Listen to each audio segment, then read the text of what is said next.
Breaking news చూసిన మలక్పేటలో చందు రాథోడ్ హత్య కేసులో ట్విస్ట్.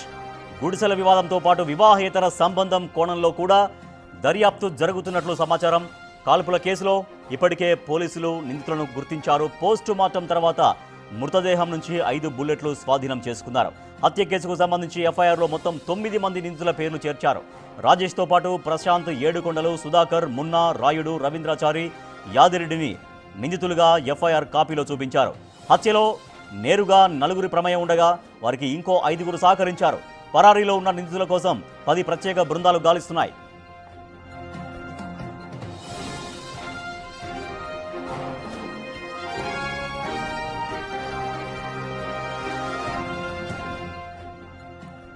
స్పాట్లో 3 బుల్లెట్లతో పాటు ఫైర్ చేసిన బుల్లెట్లకు సంబంధించిన 5 షెల్స్ సీజ్ చేశారు. యాదగిరి, మున్నా, భాషాలతో పాటు రాయుడిని పోలీసులు విచారణ చేస్తున్నారు.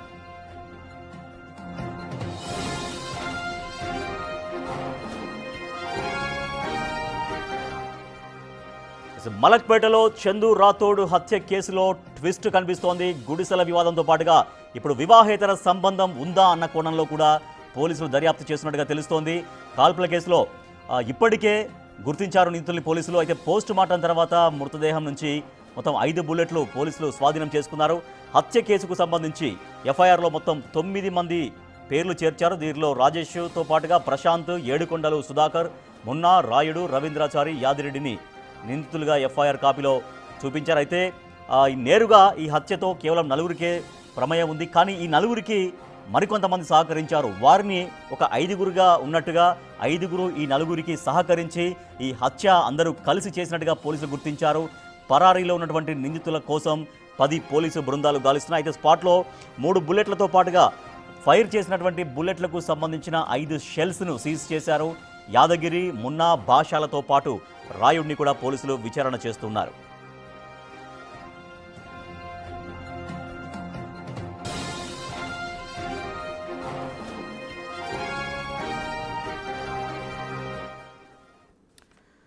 మా ప్రతినిధి సురేష్ మరింత సమాచారం అందిస్తారు. సురేష్, చందు రాథోడ్ హత్య కేసులో మరిన్ని ట్విస్టులు ఎట్లా తెరపైకి వస్తున్నాయి? సో అనేక కోణాల్లో పోలీసుల విచారణ ఎట్లా కొనసాగిస్తున్నారు?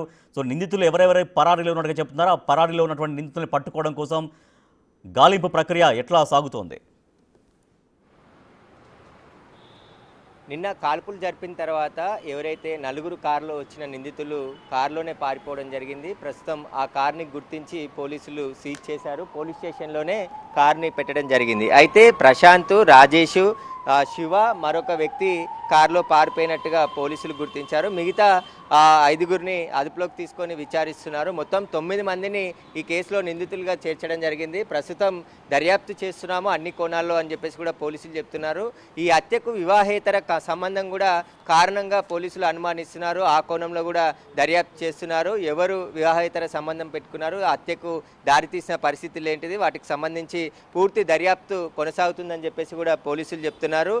ప్రస్తుతం ఈ కుంట్లూరులోని రావినారాయణ రెడ్డికి సంబంధించిన కాలనీలో వెలిసిన గుడిసెలకు సంబంధించి ఆర్థిక లావాదేవీలతో పాటు ఇప్పుడు ఏదైతే ఈ వివాహేతర సంబంధం 2 ఈ హత్యకు దారితీసినాయని చెప్పేసి కూడా పోలీసులు అనుమానిస్తున్నారు. వీలైనంత త్వరగా నిందితులను పట్టుకుంటాం పరారీలో ఉన్న వారిని అని చెప్పేసి కూడా పోలీసులు చెప్తున్నారు. దాదాపు మొత్తం 9 మందిని నిందితులు నేరుగా హత్యలో పాల్గొంది 4, వారికి సహకరించింది 5 అని చెప్పేసి కూడా పోలీసులు ఎఫ్ఐఆర్లో చేర్చడం జరిగింది. వారి పేర్లు చందు నాయక్ భార్య కూడా కొంతమంది పేర్లు పోలీసులకు వెల్లడించింది. వారి నుంచి ప్రాణహాని ఉంది. వారు గతంలో నుంచి కూడా చందు నాయక్ను చంపుతామని చెప్పేసి కూడా బెదిరింపులు గురి చేయడం, అదేవిధంగా కొంతమందికి విషయం చెప్పడం, ఇవన్నీ కూడా తమ దృష్టికి కూడా వచ్చాయని చెప్పేసి కూడా ఆమె భార్య కూడా స్టేట్మెంట్ ఇచ్చింది. కాబట్టి ప్రస్తుతం పోలీసులు అయితే అన్ని కోణాల్లో ఈ కేసుని దర్యాప్తు చేస్తున్నారు.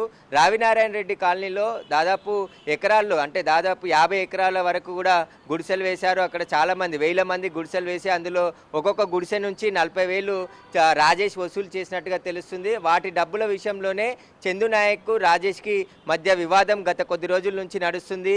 చందు నాయక్ సిపిఐ పార్టీలో కీలకంగా పనిచేస్తున్న వ్యక్తిగా ఉన్నాడు. అతను సాయినగర్, నాగోల్ సాయినగర్లో 7 ఎకరాల్లో గుడిసెలు వేపించి అక్కడ పట్టాలు కూడా చాలా మందికి దాదాపు 600 కుటుంబాలకు పట్టాలు ఇప్పించి అక్కడ కాలనీకి సంబంధించిన డెవలప్మెంట్ వివాహేతర సంబంధం అనేది కూడా తెరపైకి వస్తుంది. సో వాళ్ళ భార్య ఏం చెప్తుంది? చందు రాథోడ్ భార్య ఏం చెప్తుంది వివాహేతర సంబంధం? సో పలానా వారితో ఏమన్నా ఉంది అని చెప్తుందా? ఐ మీన్ దానికి సంబంధించి ఏమన్నా ఇంట్లో గొడవలు జరిగేవి, లేకపోతే తన భర్తను ఎవరైనా ఈ రకంగా హెచ్చరించేవాళ్ళు, ఇటువంటి విషయాలు, ఇటువంటి వివరాలు ఏమన్నా ఆయన భార్య, చందు రాథోడ్ భార్య ఏమన్నా చెబుతుందా? చందు రాథోడ్ భార్య నిన్నటి వరకు కూడా ఇలాంటి విషయాలపై ఎలాంటి స్పష్టత ఇవ్వలేదు, వారు అనుమానం కూడా చేయలేదు. కాకపోతే ఇప్పుడు పోలీసులు ఇన్వెస్టిగేషన్లో కొంతమంది అనుమానితులను అదుపులోకి తీసుకొని విచారించిన సందర్భంలోనే ఈ హత్యకు వివాహేతర సంబంధం కూడా ఒక కారణంగా ఉందని చెప్పేసి పోలీసుల దర్యాప్తులో గుర్తించారు. అది ఎవరితో ఎవరికి ఉందనేది ఇంకా స్పష్టత రాలేదు. పోలీసులు పూర్తి వివరాలు వెల్లడిస్తేనే అవన్నీ కూడా బయటకు వచ్చే అవకాశం కనబడుతుంది. మున్నాను, భాషాను, అదేవిధంగా యాదగిరి, మరికొందరిని మలక్పేట్ పోలీస్ స్టేషన్లోనే, నేనున్న పోలీస్ స్టేషన్లో ప్రస్తుతం వారిని విచారిస్తున్నారు. నిందితుల కోసం 10 టీంలను ఏర్పాటు చేసి గాలింపు చర్యలు చేపట్టారు. ఈరోజు నిందితులను పట్టుకునే అవకాశం కూడా ఉన్నట్టు పోలీసులు చెప్తున్నారు. వారు ఉన్న ఆచూకీ తెలిసి అక్కడికి పోలీసు బృందాలు కూడా వెళ్ళినట్టు తెలుస్తుంది. సాయంత్రం వరకు ఒక క్లారిటీ వచ్చే అవకాశం ఉంది ఈ హత్యకు సంబంధించి. చందు నాయక్ వివాహేతర సంబంధం ఎందుకు కారణమైంది, ఎవరితో వివాహేతర సంబంధం ఎవరికి ఉందనే దానికి సంబంధించి ప్రస్తుతం పోలీసులు దర్యాప్తు కొనసాగుతుందని చెప్పేసి చెప్తున్నారు. అన్ని కోణాల్లో అక్కడ ఉన్నటువంటి సీసీ ఫుటేజ్ని కూడా ఇప్పటికే స్వాధీనం చేసుకున్నారు. రాజేష్కి, అదేవిధంగా చందు నాయక్కి గత కొన్ని రోజులుగా వివాదాలు నడుస్తున్నాయి, ఇద్దరి మధ్య గొడవలు నడుస్తున్నాయి. ఖచ్చితంగా నిన్ను చంపుతానని చెప్పేసి రాజేష్ చాలామంది దగ్గర మాట్లాడినట్టుగా వాళ్ళు ప్రత్యక్ష సాక్షులు కూడా పోలీసులకి స్టేట్మెంట్ ఇవ్వడం జరిగింది.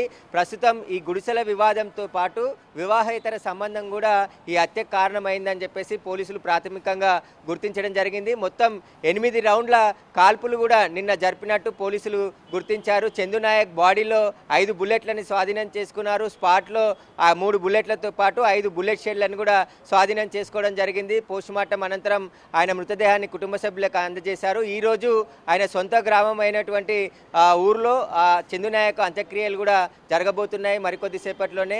తర్వాత పోలీసులు ఈరోజు సాయంత్రం కానీ లేదా రేపు ఈ కేసుకు సంబంధించిన పూర్తి వివరాలు వెల్లడిస్తూ ఒక ప్రెస్ మీట్ పెట్టే అవకాశం కనబడుతుంది. ఆ ప్రెస్ మీట్లో మొత్తం వివరాలన్నీ కూడా వెల్లడించే అవకాశాలు స్పష్టంగా కనబడుతున్నాయి. కానీ ఈ సిపిఐ పార్టీకి సంబంధించి చందు నాయక్ చాలా కీలకంగా పనిచేస్తున్నాడు. గతంలో ఈ సాయినగర్లో గుడిసెలు వేయించి ఆ తర్వాత ఇక్కడ ఉన్న వాళ్ళే మళ్ళీ కొంట్లూరులో గుడిసెలు వేసేసరికి అక్కడ ఉన్న నాయకులకి చందు నాయక్కి మధ్య ఘర్షణ నెలకొంది. ఆర్థిక లావాదేవీలకు సంబంధించి కూడా గొడవ జరిగిందని చెప్పేసి కూడా స్థానికులు చెప్తున్నారు. కాబట్టి వాటన్నిటి కోణాల్లో పోలీసుల దర్యాప్తు కొనసాగుతుంది. ఈరోజు సాయంత్రం వరకు ఒక క్లారిటీ వచ్చే అవకాశం ఉంది. చందు నాయక్ను ఎందుకు హత్య చేశారు, కారణాలు ఏంటి అనే దానికి సంబంధించి పోలీసులు అయితే దర్యాప్తు చేస్తున్నారు. Right, thank you Suresh. Chandu Rathod హత్య కేసులో కొత్త ట్విస్టులు కూడా కనిపిస్తున్నాయి. గుడిసెల వివాదం అంటున్నారు, దాంతో పాటుగా అదొకటే కాకుండా వివాహేతర సంబంధం కూడా తెరపైకి వస్తుంది. ఆ కోణంలో కూడా పోలీసులు విచారణ చేస్తున్నారు. అయితే నేరుగా ఎవరైతే హత్య చేశారో వాళ్ళందరినీ ప్రస్తుతం పోలీసులు మలక్పేట పోలీస్ స్టేషన్లో విచారిస్తున్నారు. ఇంకా వీళ్ళకు పరోక్షంగా సహకరించిన వాళ్ళ కోసం, ఆ నిందితులు పరారులో ఉన్న వాళ్ళ కోసం గాలింపు చేపడుతున్నాయి పోలీసు బృందాలు.